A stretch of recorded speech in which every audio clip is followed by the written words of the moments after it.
What's up, guys and gals? Welcome back to the Nerd Castle. Today in the world of indie games, it happened again, man. I try not to play this game because every time I do, I end up dumping like 40 hours of my life into it, just obsessively playing it.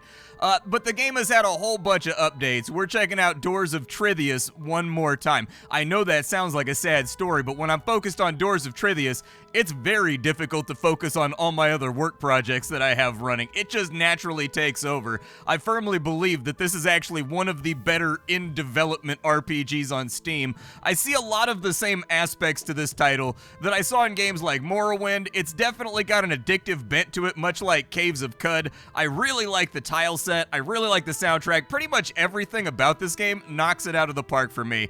And so I've been playing, I don't know how long my current save has been going, but today, it doesn't have your hours played. Well, I'm level 21. I've probably played for about 14 hours in preparation for this video, but the reason why we're checking it out is because they have expanded out the main campaign storyline, and on top of that, they've added magic to the game. So since this game first released in early access, the only magic that's ever been available is druidic magic, which was cool and everything, but I've never been a big nature guy when it comes to the booming and blasting. Well, now they've added pyromancy and they've added fulminancy or fulmination to the game, which is lightning magic. And so I've done something completely different this time that I've never done in Doors of Trithius. I made a mage blade build because it's one of those things that you can actually do. We're going to dive in and play the game for about 30 minutes here today.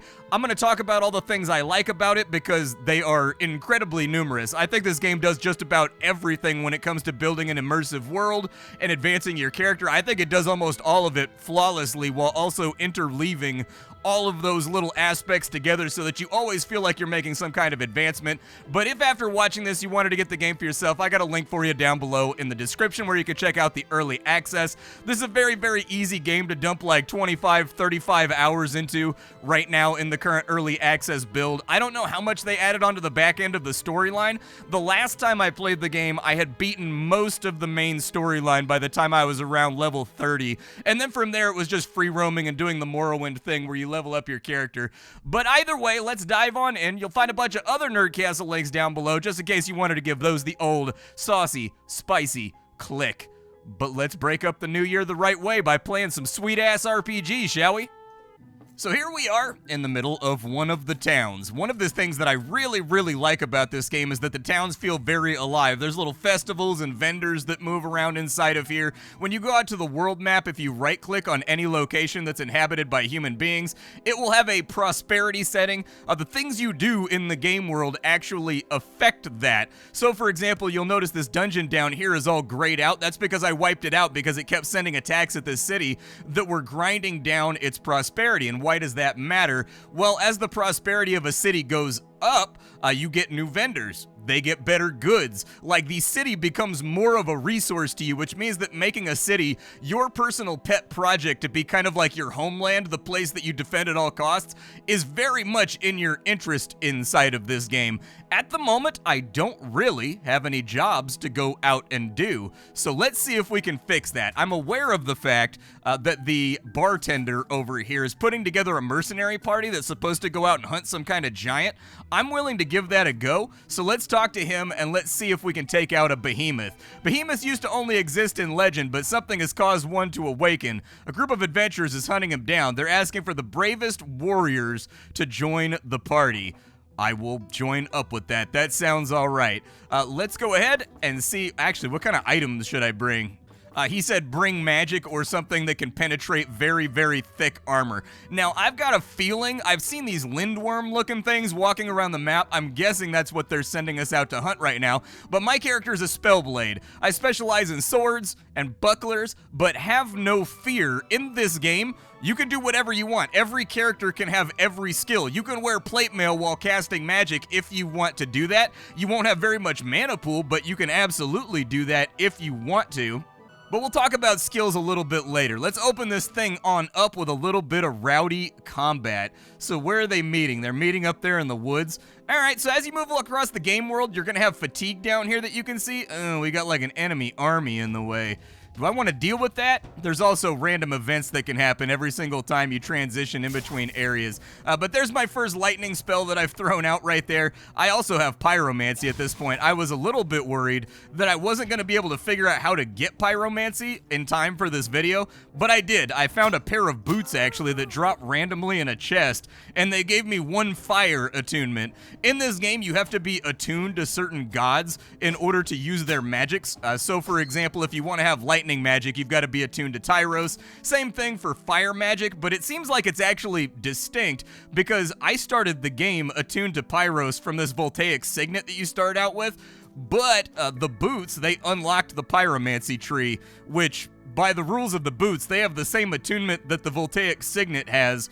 I would assume means that I should have the pyromancy tree from the beginning, but I don't know. I just don't question. Oh my god, there's so many archers over here. Okay, let's never do that again. I've been hit with a bleed, so let's bandage that up real quick. On top of that, I'd like to eat some food before they get over here.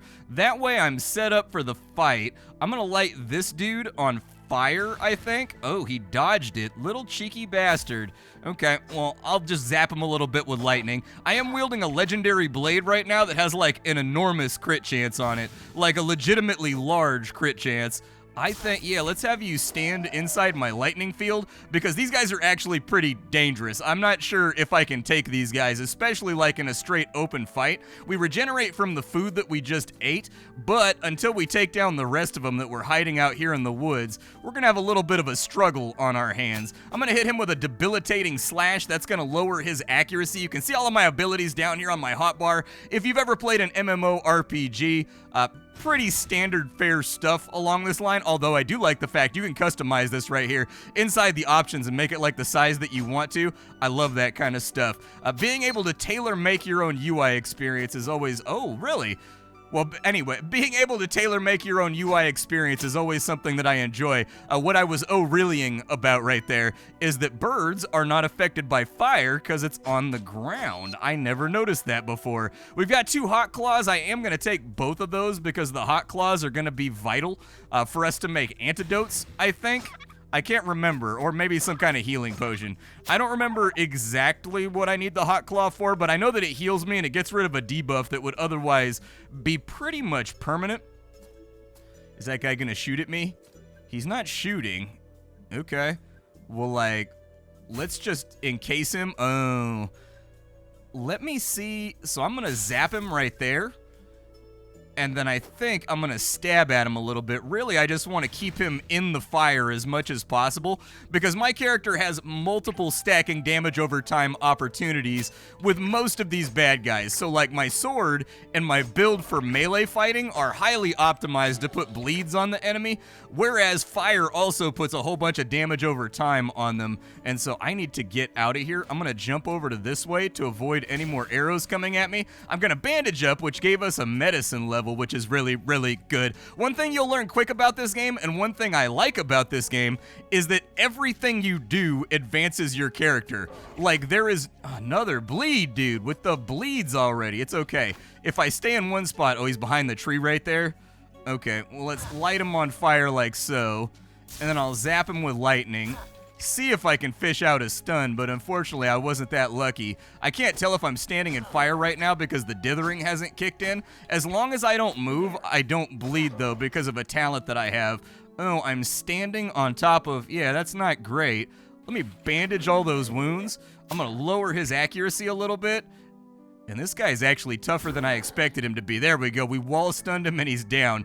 I need to eat some food like right this second. So I'm going to eat an absolutely ridiculous medical grade stack of just boiled eggs and wait till I get my health back. But there is infighting happening on the map. That's another reason why this game feels so dynamic while you're cruising around, is that factions fight each other in this game independently of what you're doing. I've arrived on maps to find blood and gore and just all kinds of stuff all over the place, like what happened here, and then you just got to kind of like figure it out from there. These little maps, you can explore every single tile in the game. So if I go back into the world map, you can stop on any of these tiles and hit the explore button, and it'll procedurally generate an entire map for you to interact with. This is actually going to be vital for leveling up things like your herbalism your alchemy, because over time you've got to learn the different biomes and the different localities that you can get all the different resources you need for making extremely rare and very, very helpful consumables. Like, there are potions in this game. There's not really a whole lot of ways to increase the amount of HP that you have. You just have 100. Now, enemies are not encumbered by that same limitation. You can get more HP by having like enchanted gear or something else like that, but I haven't really seen too many things that I can level up that give me HP in all of the skill trees. So, being able to manufacture yourself, for example, a potion that gives you 100 life back is enormous. This game is very roguelike influenced, which means that it's hyper deadly. It's very easy to die. Ew, bees? I don't like that. That's unfortunate. All right, we'll light everything on fire over there, and then we'll deal with these bees. But it's very beneficial to your character to just dabble in between everything you can possibly have. Chain lightning. Chain lightning went okay, but there's a lot of enemies on this battlefield. I need to step over to here. Oh, they stepped. That's unfortunate. All right, well, let's light them on fire right there. I don't know if the bees are even affected by fire, but we have a lot of stuff that's trying to murder us right now. It's gonna kind of depend how many status effects they can line up on me to see how well or how poorly this goes, but I've used up all of my energy kind of casting spells before they even got here, which is not great, but it looks like we managed to pull it out. Raw meat's good. I'll take that. He's got honey. That's also good. I'll take 2 honeys. That's kind of a rare resource that you can't find very often inside the game world. And what other things do I have down here? Do we have like any narine or anything? There's some mushrooms right there. I'm hungry. Let's eat some. I'm just gonna eat 2 onions, man. I'm gonna have breath that could knock like a dung beetle off a shit pile, but it's for the greater good. I'm trying to top up on random alchemy ingredients right now. Big old field of berries over here. That's good. That'll level up my survivalism skill, which is anything and everything to do with just living outdoors. There, I think I get herbalism skill for it too, so it's kind of like a double whammy. Our XP bar, so how does leveling up work in this game? Because if it's freeform and has no classes, you would probably assume that the game functions on just like Morrowind rules, right? You use a skill and it levels up. Well, it does, but leveling up in this game also gives you a free point that you can put into any of your trade skills, into any of your combat skills, and since some things are really hard to level up naturally until you hit like a certain threshold that gives you abilities that you can spam and use, that's how you play catch up with things that you just haven't been working on lately. Ooh, you got stunned and then you got electrocuted. Go to sleep. Scorpion Claw is pretty useful for antidotes and things of that nature too. As far as what skills are inside of the game, I think I've collected most of them. You've got everything from enchanting, which works just like it does in an MMO or like World of Warcraft. You can put extra stats on your gear that just make you better. They give you more HP, they'll give you more accuracy, they'll give you like a higher chance to bleed your enemy, they'll make it so that your weapon does like a little extra fire damage or something else like that, and then you collect these enchantments by disenchanting things that already have enchantments on them, which then add them into your overall repertoire of things you can add on to your own gear. Survival, exactly what it sounds like. All kinds of things that help you survive out in nature. Botany, that's going to be collecting for alchemy, which is making potions. Reading teaches you about world lore, and world lore is going to allow you to go into... There's like these reading tables, and it gives you generic points that you can use to learn more about the world, which then give you passive buffs, or they help you level up your trade skills and things like that by learning. Medicine, anything and everything having to do with med kits, cures, and getting rid of maladies. In this game, if you break your leg, it is broken permanently until you manufacture something that will fix that, and so this is also going to be a very useful tree. Cooking, self-explanatory. Athletics is mostly mobility and like dodging. It's going to allow you to be a lot more agile, get around the map quicker, and do tactical things like sprint, dodge roll. It'll allow you to jump to get a gap gainer against enemies, because by roguelike rules, anything that allows you to space out enemies and continue to kite and cast magic at them is always going to be helpful. War Apt is everything that has to do with fighting with melee weapons, so you're going to be spending quite a bit of time inside this tree. Travel, it's all things that affect you moving around the world map and minimizing your chances to be interdicted or blocked off or get tired and die of exhaustion and lose your gear. You've got quarter mastery, which is all about repairing your gear, fixing your gear, upgrading your gear, salvaging gear, all that kind of stuff so that you can keep all of your gear fit. It also increases the amount that you can carry, and inventory weight can be a bear in this game. Forgot to repair my sword while I was on the way over here to fight the behemoth.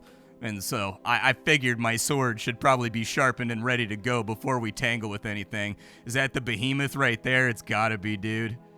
The Lamassu, level 33. Well, we'll see. I mean, this may be one of those quests I gotta back off on, but let's go talk to these guys and see what we can pull. Oh, there's blood and gore everywhere. That's always a good sign. What's up, boys? He killed him! Who? A monster made of steel, more powerful than anything I've ever seen. They call him Lamassu. He killed my friends. Where did he come from? He was spotted leaving the Araloo Temple. We've been hunting since. Before we caught up to him, he must have killed at least 100 men. What hope does a man have against such a beast?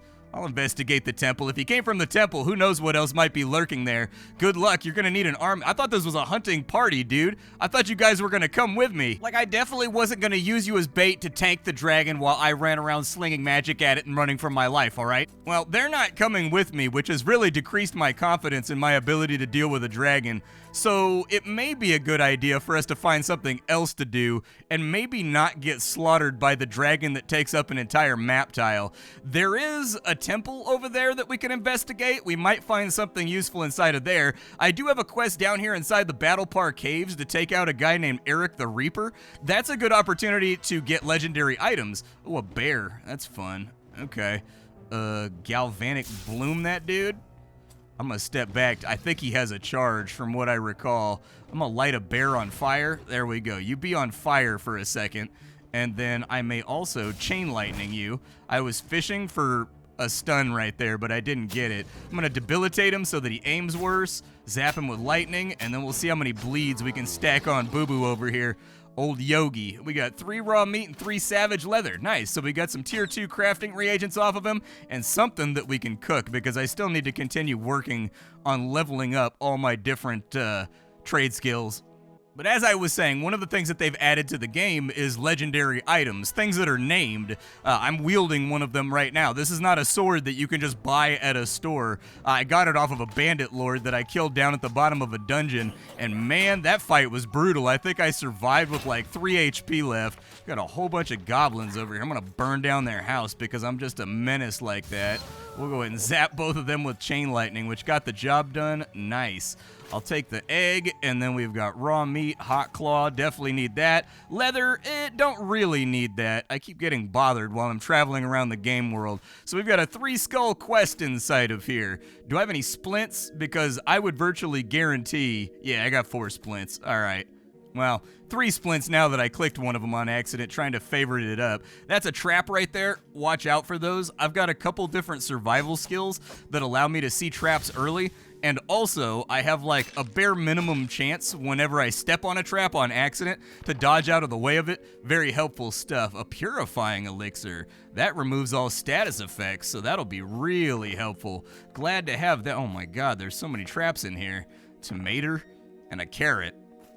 Not much of a dinner, but if we end up starving like we are right now, it's better than nothing, so I'll eat both real quick. Hopefully we don't have too many traps to deal with. I don't know how deep down this dungeon's gonna go. I also don't know what element this dungeon is gonna be, and so every time you come into one of these things, okay, so it's a corrupted dungeon. That little guy right there, so there's these vine-like, I don't know, hive minds that take over entire maps. There they are right there. It's one of the features from like a patch or 2 ago. They are not hostile, so don't worry about walking in their territory or going around them. But if you try to loot their blossoms or you try to attack any of their stems or whatever, they will come after you. That's when they get... Okay, I parried the trap. I don't know where you train to parry a stalactite, but he pulled it off, and I'm not going to question it. Inside this dungeon, it may be a branching dungeon, so it's possible that the guy we're hunting is on the bottom floor. It's also possible that he's anywhere in between, and so we're going to want to keep an eye on the layout for some stairs. If you're going to a bandit lair, it's always going to have, like, wooden stairs going down to it. Stone stairs take you down into the main dungeon, whereas wooden stairs, ooh, it's a fire dungeon. That sucks. I'm gonna have very limited visibility inside of here, and there's like these little smokestacks. Yeah, so you see how a little flame popped up right there? There's these little smokestacks, those things right there that ignite, and they burn you. And every time you get a burn, it's gonna reduce your HP by 8 permanently until you use a consumable to get rid of it. So we're gonna have to be very careful about the way that we navigate this place.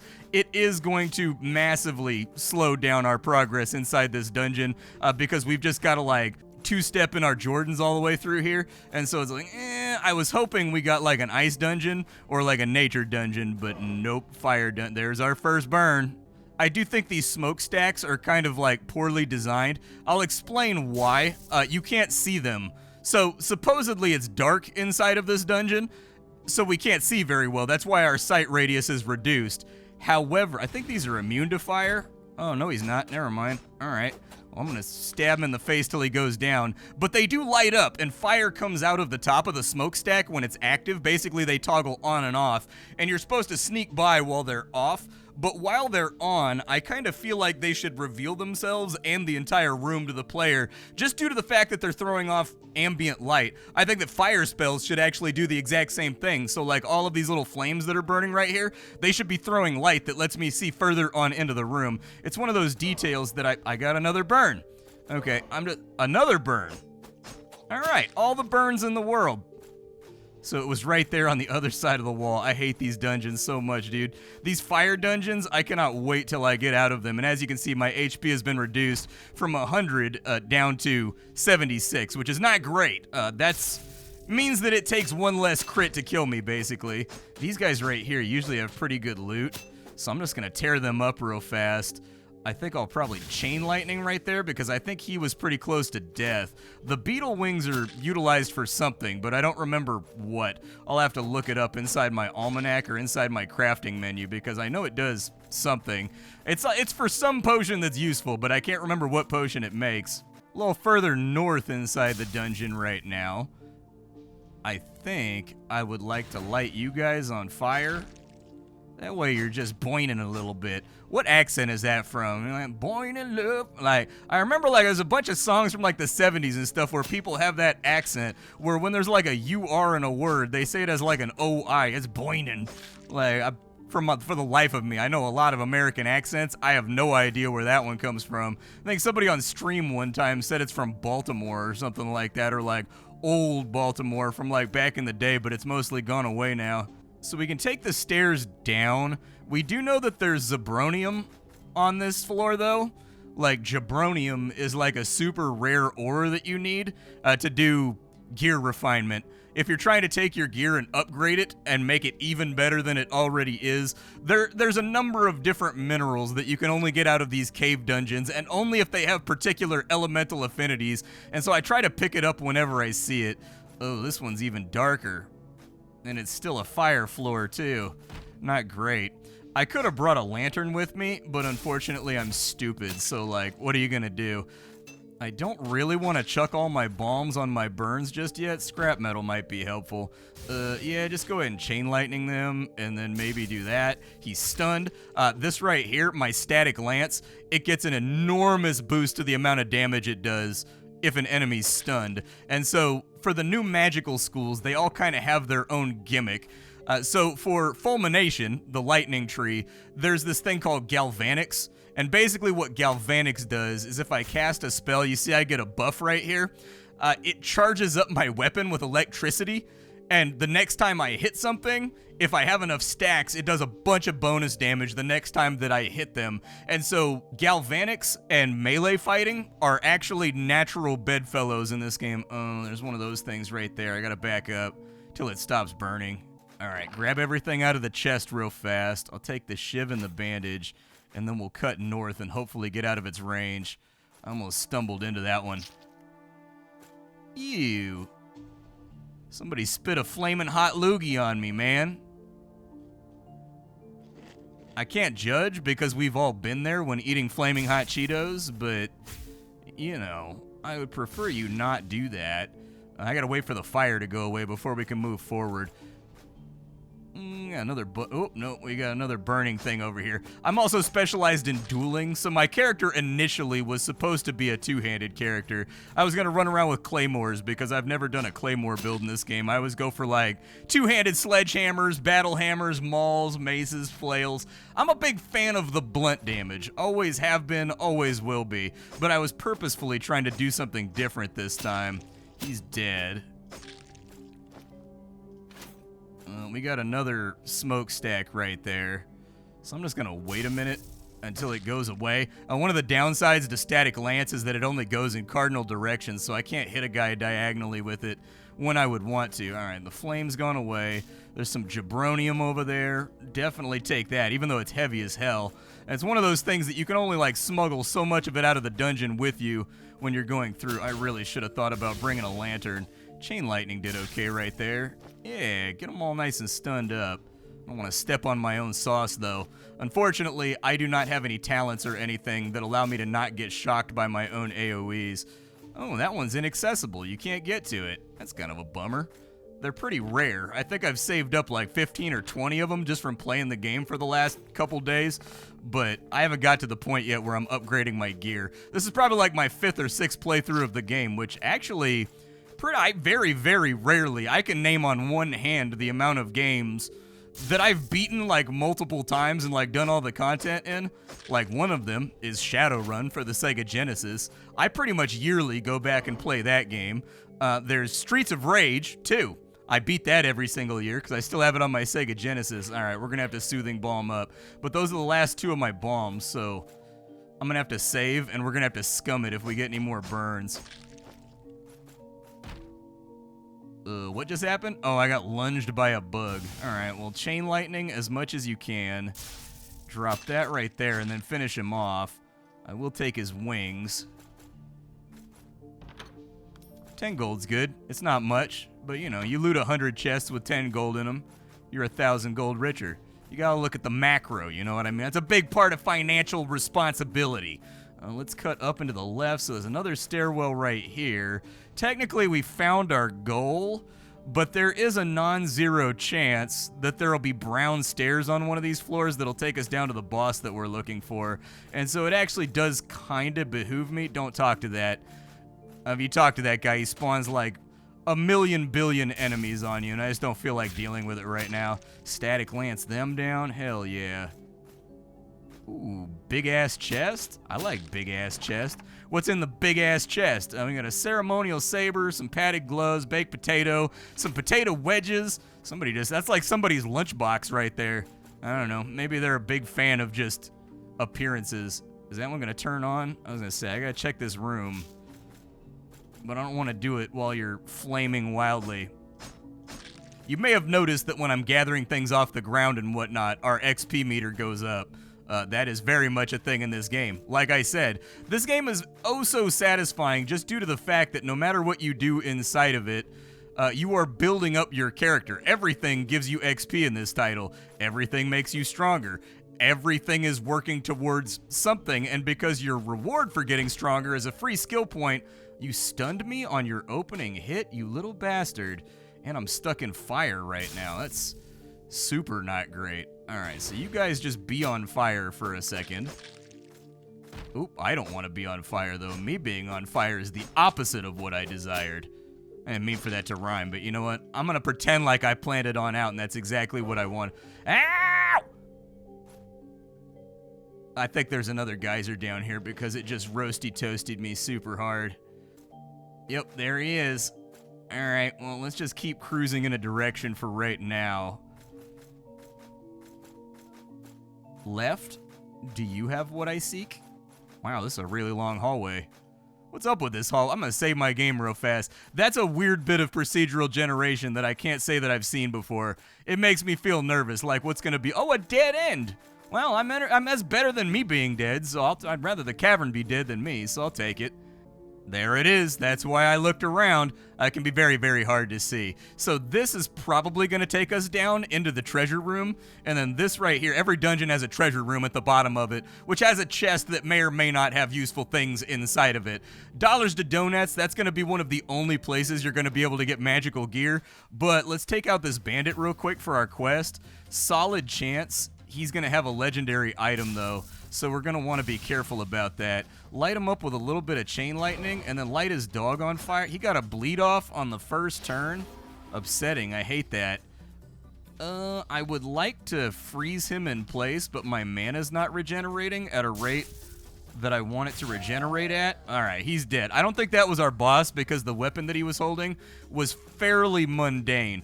So let's be careful about the way that we enter this room, because I do not want to pull anything other than just the boss by himself. There we go. I think I got his archer. Yeah, his archer's shooting at me, but my shield gives me like a fat chance to deflect arrows. Let's light him on fire real quick. We'll also shock him so that he's got maximum DPS going towards him. Zap him like that right there. Is he almost dead? Not really. Chain lightning? There we go. Now he's dead. Okay, so another one bites the dust. So these bandit bosses are like one of the toughest things in the game. I'm not even lying to you. These bandit bosses are unreal a lot of the time in the ways that they can mess with you. I'm just gonna mag dump him with my energy supply real quick. We don't want to fight him up against a wall though, because fighting him up against a wall, he can knock us into the wall, and if you get knocked back into a wall, you get auto stunned.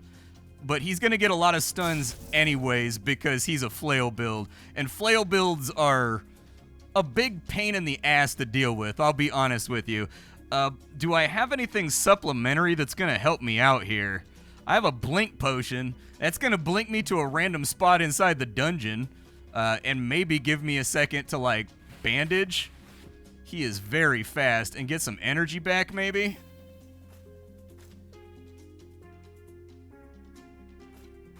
And I may do that twice, actually. But let's light him on fire real quick. When's he get his double move?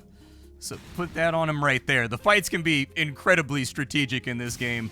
In case you were wondering, we sort of want to back him into a corner, and then from there, we're going to blink potion again and hope that it doesn't put us in the fire. It did not, so that's good. Let's eat some foods real quick. That way we're getting some HP back. He may have lost us, though, and I don't want him to regenerate, so we need to kind of stay on him. So put a fire field down right there to force him across it. When he gets a little bit closer, we're going to catch him with some more galvanics. He's got to be close to dead, dude. Oh my god. Okay, yeah, it's a good thing I brought blink potions. Blink potions, dude. Do not ignore your consumables in this game. They are incredibly useful. He was using the Painbringer.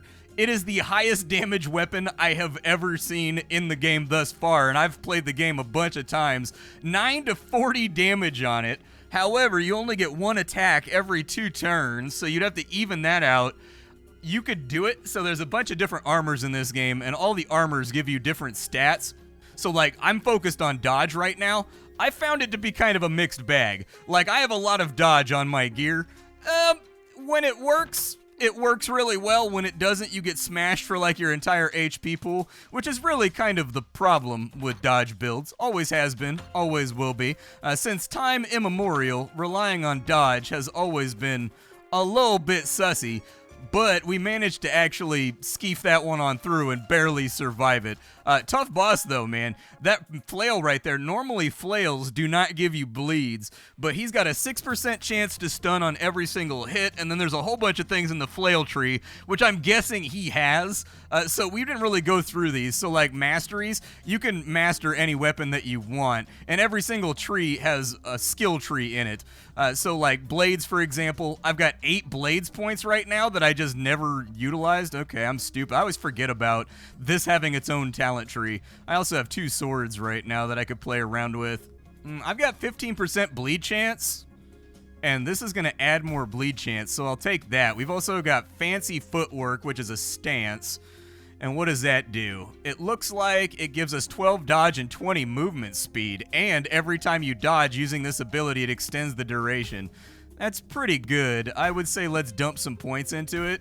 Just so I have some, I don't really have a lot of defensive utilities right now on my character, and so it's a very, very large glaring weak point that I would like to remedy. So let's put that up there. I keep all my evasive and like survival abilities up here on my top bar. And then for swords, I've got 2 points. I'm about to have a third. Whenever you parry an attack, for 1 turn, all abilities cost less energy and you gain 8% crit chance.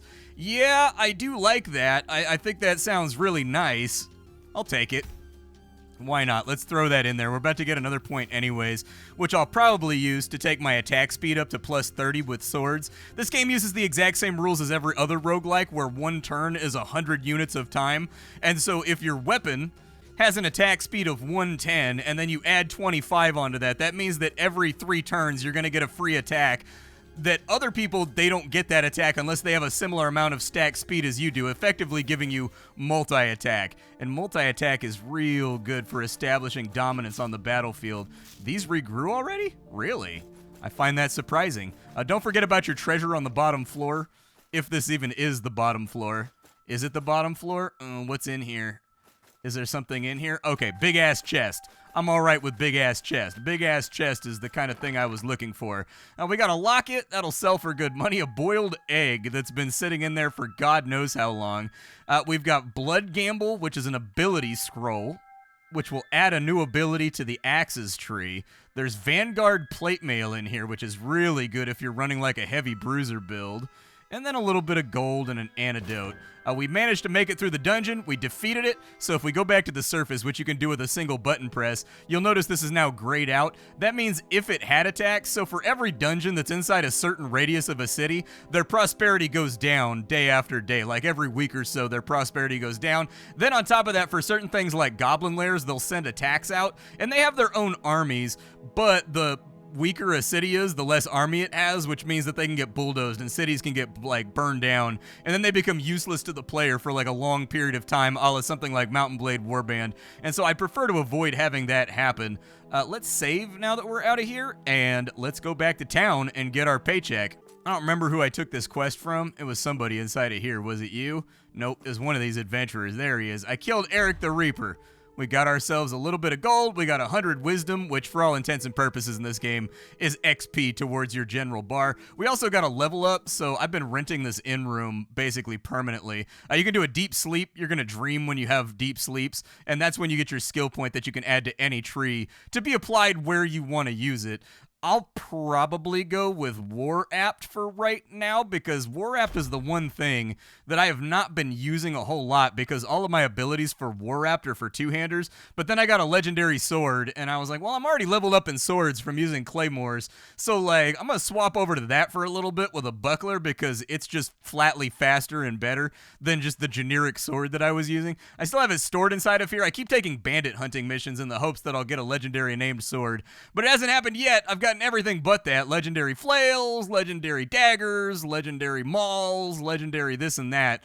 Nothing that I've wanted, though. War Apt has 2 points. I'm going to put that into Shield Bash as a defensive ability. That sounds pretty good. It's not that expensive either, so that'll work out for now. I do think they give you enough points to max out every single tree and get every single skill inside of it. And if you ever end up not liking what you're doing, just go buy a different weapon and just start leveling that up along the fringes of town, stabbing chickens, training dummies, all that kind of stuff until you're happy with it, and then get back on the horse and go back to adventuring. I do wish that these actually shared commonalities between them. So like for every 5 levels of blades you get, for example, you get +2 accuracy with all weapons in the game, because there's sort of that bleed over, you know what I mean? Fighting with a club and fighting with a sword, they're both long stick-like objects. There would be things you could learn from fighting with a mace that would still apply to fighting with a sword, you know what I mean? I wish there was actually an incentive for you to level up everything. Definitely keep me in the game a lot longer. And then, I don't know if this is a thing, but it'd be really cool if when you maxed out a tree and had every skill inside of it, it had like a mastery tree on the side, where at that point, you are the unabashed sword master of the world, and so now you've got like new techniques that are only available to you. That'd be dope too, but like, you just gotta wait and see. This developer, he's an updating madman. Like, he's constantly spitting out polished, clean, unbuggy content releases, and so like every 6 months or so, check in on this game, because I bet you there'll be like 3 new patches that expand out the storyline, that add new types of dungeons, new types of enemies, new types of biomes, new types of abilities and stuff. This is one of those games that you definitely want to check in on fairly frequently, kind of like Quasimorphosis, I guess. Or Quasimorph. They've changed the name of that game so many times now that I can't keep it straight.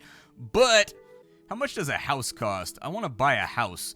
There is property ownership in this. Oh, they're only $1,200? Well, if they're only $1,200, I might buy one inside the capital. That way I've got a place that I can start to tack out with various sundries and stuff that make my life a little bit easier. Crafting benches all in one centralized area. Let me level up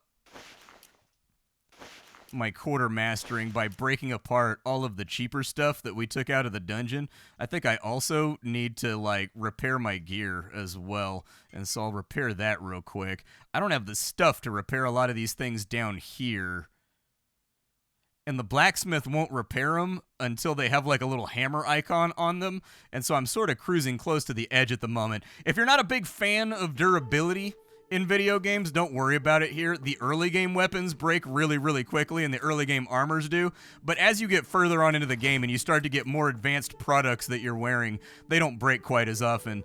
Let's read that to get some reading XP real fast. It'll also give us some world lore. I don't think I've applied a lot of my world lore just yet, and that's because I don't have enough points to actually buy things out here. Ugh, Cave Explorer would be so nice, dude. I move faster in caves, I have more light radius in caves, and I find traps further away in caves.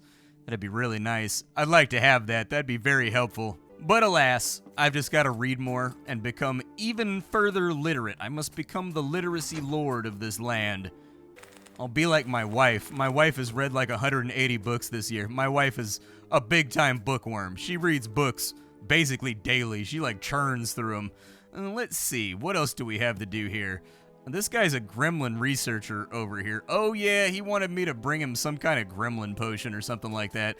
I'll bring it back to him. It increases the prosperity of the city, so we might as well. It's also free XP, and we're like pretty far into our next level after that last run, so I think it'll be all right. Yeah, I think he wanted a rat sluck, so we'll take that real quick with us. And then we'll go back down there, we'll buy a house, and we'll see if we can increase our dominance on the world map. There are other biomes. You start out in kind of like this foresty area, but if you go far enough south, there's a desert. The desert's going to have the banger dungeons, by the way. Like, the desert has very difficult dungeons because I think the southern peoples, it's not fully fleshed out in the storyline yet from what I understand, but in the south, they have like a zombie invasion or like undead armies or like a lich king or something like that that's causing problems down there. These guys are having problems with goblins and bandits. That's what they're struggling with. There's the mayor. It took me forever to find this guy. I didn't know which house was his. I want to buy a house. 5,000 gold for a house in this city, dude? But I don't want to live out in the middle of... I don't want to live in the middle of bum-ass nowhere. You want me to retrieve a confidential item from Blackwood Marauders? I can do that. Yeah, I'll help you out with that. I will not read the letter. I bet you that letter says that he's betraying the town or something. I seem to remember a quest like that. As far as quest goes, the game has a decent variety of quests. Most of them are just like, go kill guys over here and collect an item, or bring me back something that I need, or go cook something that I want to eat. But... there we go, turning that quest real quick. There's also main storyline quests, investigating different aspects of the game world. So there's one for like the entire, well, there's two for the goblins. So the goblins have two main storyline quests. One from the perspective of a goblin that's trying to like, he's trying to fix his own people because the goblins have gone feral in this game and nobody knows why. And then there's also a main storyline quest with the humans investigating what's going on with the goblins because they were always a threat, but they were never as deadly or as angry as they are right now. There's also a quest concerning magic and the elves. There's a bunch of different narrative quests in this game that you can find around that actually have storylines and investigations and stuff like that attached to them. I think our quest for confidential matters is over here. But we got a map event we're going to have to resolve. Oh, I'm being jumped by every goblin in the history of the world. Okay, every goblin in the history of the world. Well, you guys are all going to get lit on fire. You're going to rue the day, so get to the ruing, all right? There's limited hours left in this day and in this video, so I'd appreciate it if you would hurry up and rue faster. There we go. Goblins are not really a threat to me anymore inside the greater context of the game world. At the beginning of the game, they can be kind of a headache and a pain in the ass. But as it stands right now, I basically dookie on goblins. I had to go back to town, but it's as good a time as any to cut the recording back on and show you that there's battles too. Like, you can actually fight in battles when cities get attacked and whatnot by different factions. For right now, it's mostly goblins that are running all over the place, causing all kinds of issues, but you will fight other stuff. There's like northern barbarians that come in a couple different flavors and clans that you'll have to deal with as the game goes along. They're quite dangerous, so watch out for them, but there are little emergent events and stuff like that that happen as you're cruising around the game world that once again help make it all feel alive. I mean, this is one of those projects that's very easy for me to vouch for. just due to the fact that everything's so well put together with this title, with the way all the different systems interlock with one another and allow you to feel some sense of getting better, even if it feels like you're failing forward. Every single fight you take, every single enemy you kill, oh, this is not great. This is trapped in between a bear and an archer. All right, well, I'm gonna jump over here in the hopes that the bear is gonna aggro the archer, and that is indeed what happened. I got 2 bleeds on me already. Dear sweet Lord baby Jeebus. I do not like having this many debuffs on me. Light the bear on fire, and then I need to run a bandage. It's kind of unfortunate is that I don't have a bandage after fighting the bleed lord over there. With 3 bleeds on me though, I have a special ability called Staunch, where if I hold still, I don't lose HP from bleeding. And so I can wait this out until the bleeds fall off. It's going to cost me a little bit of hunger, but a little bit of hunger is never a problem anyways. There we go. Into the bandit dungeon just to see what they have to show me. Oh, they're kind of squatted up around the door in here. It's a little unfortunate. Oh, you guys are standing in a corridor, huh? We'll have fun with that situation right there. This is actually a really good time for a chain lightning. Just see if I can stun somebody. You, on the other hand, get electrocuted, and then I'm going to cut back around this corner and force him to stand and fire a little while longer till he dies. I think that magic, honestly, has made the game a lot simpler, too. If you were ever intimidated by the overall difficulty of this game, because this was one of the more difficult RPGs for a long time, magic, it actually gives you a lot of ranged utilities that you can play around with that make everything a lot more survivable in my experience. It makes the game, you've got things you can do. So like back in older builds of the game, unless you had a bow on you, you were going to spend a lot of time just closing the gap or using up energy trying to close the gap. You don't really have to do that anymore with how the game works now. You've got things that you can spam at the enemy just like they could spam at you, because enemies had magic in older builds of this game, but you didn't, which then made things just kind of a headache that made the game very, very challenging sometimes to navigate. But now that the tables have turned, I'm just gonna drop that like right there. Yeah, you just get burninated. Trogdor it up for a second. These guys actually are not that difficult. I don't know why these archers keep running up on me. I think their accuracy, I think their AI might only take shots from tiles that it thinks they have enough accuracy to hit from, and my dodge has gotten so high that they just kind of like try to figure out ways to get their attack rate up as high as they possibly can, and that happens to be point blank range. I'm not going to complain about a good thing, but this is Doors of Trithius, hands down one of my favorite RPGs in development on Steam right now. Month after month, year after year, day after day, the game just keeps getting better and keeps getting more awesome. I am constantly just eyebrows raised in excitement every time they release new content. If you're looking for a game that's in early access but it's remarkably polished, like I can definitely tell that this developer is one of those developers that does not like to he doesn't like to release content unless it's incredibly bug fixed and very, very stable, but also manages to develop at a smooth clip. Like the guy is constantly putting things out that are very, very well done. This is look no further. If you enjoy roguelikes, if you enjoy stuff like Skyrim, if you enjoy things where your actions have an effect on the game world with storylines and other things to interact with, this right here, man, I have a hard time thinking of other games other than just Caves of Cud that are as consistently awesome as this game is. My name is Splattercat. I sift through the pile to find what's worthwhile in the world of indie games every single day so you don't have to. Today up on the chopping block, it was Doors of Trithius, which is always an absolute pleasure to return to. I'm going to go back to being addicted to this game and continuing to play it on my own time, but I'll see y'all tomorrow with something hot and fresh off the indie skillet. Game releases should be picking up in the next 2 weeks or so chances are we are going to have quite a lot of sort of like reruns, I suppose, or like me checking in on games that we've already played in the past up until that happens.